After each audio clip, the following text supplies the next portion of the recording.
น้องซื้อว่าแนวใดชื่อว่านุจันทร์เรียนอยู่สาขาใด IT ปี2เป็นหยังคือเลือกมาเรียนที่นี่รุ่นเอื้อยแนะนำมาแล้วก็อยู่นี่มันมีภาคปฏิบัติหลายกว่าน้องได้คิดไว้บ่จบจากนี้ไปน้องสิไปเฮ็ดเวียกหยังจะไปเฮ็ดเวียกเกี่ยวกับPhotoshop แล้วก็เขียนโปรแกรมมีหยังแนะนำรุ่นน้องที่จะเข้ามาเรียนอยู่โรงเรียนนี้บ่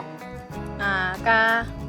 ยุ่งเรียนนี้ก็มีอาจารย์ที่มีประสบการณ์หลายเนาะคันว่าน้องๆได้สนใจก็สามารถมาเรียนได้เพราะว่ามันก็ตอบโจทย์หลายว่าบ่ว่าจะเป็นผู้หญิงผู้ชายมันก็มีสาขาที่ให้เฮาปฏิบัติตัวจริงสร้างอาชีพได้แท้เนาะ